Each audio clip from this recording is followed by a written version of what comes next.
आज जो बाबा ने शुभ विचार दिया बहुत ज़्यादा मतलब मनन योग्य है। क्योंकि अक्सर हम सोचते हैं कि हमने ये काम किया, इतना अच्छा काम किया और हमें उसका फल नहीं मिला। तो बाबा का कहना है कि हमेशा जो हम अच्छा काम करते हैं तो हमें दुआएं मिलती है और उन दुआओं से हमारा कोई भी कार्य सफल हो सकता है। जो काम समझिए कि दवा नहीं करती है, वो काम दुआएं कर देती है। तो जो हमने पुण्य अपने जीवन में कमाया है वही हमारे सच्चे मित्र हैं, जो दुआओं के रूप में हमें विघ्न के समय काम आते हैं। हम अक्सर क्या करते हैं, अगर हम ज्ञान में नहीं होते हैं तो हमारा जीवन कैसा होता है आप सोचो। हमारा जीवन ऐसा होता है कि हम किसी के लिए भी कुछ नहीं करना चाहते। हम चाहते केवल अपनी फैमिली के लिए करें, अपने परिवार के लिए करें। और दूसरी बात है कि दूसरों से हमें कुछ मतलब नहीं होता है, स्वार्थ का रिलेशन होता है हमारा। लेकिन जैसे ही बाबा के बच्चे बनते हैं तो हमें सबसे प्यार हो जाता है, हम सबके लिए करना चाहते हैं। जैसे ही सुनते हैं कि सामने वाला व्यक्ति परेशान है तो मनसा सेवा उसको भेजने लगते हैं। और ऐसा अभी के समय में तो कितना ज़्यादा हो रहा है। जो कोरोना के मरीज है सभी बाबा के बच्चे हैं, जो बैठकर प्रकृति को शांत करते हैं और साथ में ही इतनी मनसा सेवा करते हैं, दिन भर मनसा सेवाएं करते हैं। उन्हें जैसे ही पता चलता है कि फलना व्यक्ति बीमार है, रिलेशन में हो नहीं हो, वो अपनी मनसा सेवा द्वारा बाबा के साथ जुड़ करके, बाबा को इमर्ज करके उनको इतनी ताकत देता है और बच्चे ठीक भी हो रहे हैं। माने वैसी आत्माएं ठीक भी हो जाती है क्योंकि आपकी मनसा में कहीं लालच नहीं होता है। तो ऐसी जो आत्माएं हैं जो इतना पुण्य करती हैं, जो सबके लिए सोचती है, सबके लिए दुआएं करती है, बाबा से हमेशा शक्तियां लेकर के दूसरों को देती है, खुद भी धारण करती है, दूसरों को भी देती है, वैसी आत्माएं बाबा कहते हैं कि उनको बहुत दुआएं मिलती है।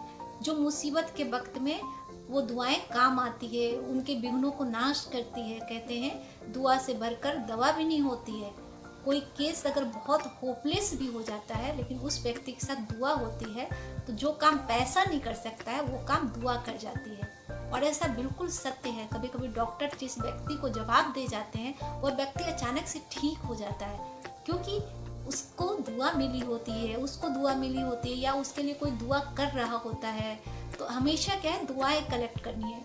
अगर हम पैसा कितना भी कलेक्ट कर लेंगे तो वो हमारे काम नहीं आएगा, लेकिन जब हम दुआएं कलेक्ट करेंगे तो वह हमारे जीवन में हमेशा काम आएगा। तो निस्वार्थ भाव से सबके लिए अच्छा काम करना है, पुण्य कमाना है, पाप आत्माएं नहीं बननी है। क्योंकि हमें जब हम नहीं थे ज्ञान में तो हमें पता भी नहीं चलता था कि हम क्या क्या पाप अपने जीवन में करते आए हैं। माने विकारों से लेस होकर हमने बहुत पाप किए हैं। अभी अगर हम सोचते हैं तो हमें लगता है कि नहीं, सच में हमने बहुत पाप किए हैं और हम भगवान से माफ़ी भी मांगते हैं, उन आत्माओं से माफ़ी मांगते हैं। क्योंकि अगर ज्ञान में नहीं होता तो हमें समझ ही नहीं आता कि हम पाप क्या क्या कर रहे हैं। हम तो कंपटीशन करते हैं, जो जैसा करता है उसके साथ वैसा व्यवहार करते हैं और हर काम करते हैं जिससे हमें प्राप्तियाँ हों। लेकिन ज्ञान में आने के बाद हमारा नेचर चेंज हो जाता है, हमें समझ आ जाता है कि पाप क्या है, पुण्य क्या है। तो हम ऐसा कोई भी कर्म नहीं करते जिससे हमें लगे कि हम पाप कर रहे हैं, क्योंकि हम पाप कर ही नहीं सकते। बाबा के बच्चे कभी पाप नहीं कर सकते, किसी भी हालत में नहीं। मन में एक छोटा सा संकल्प भी पाप का नहीं आ सकता है।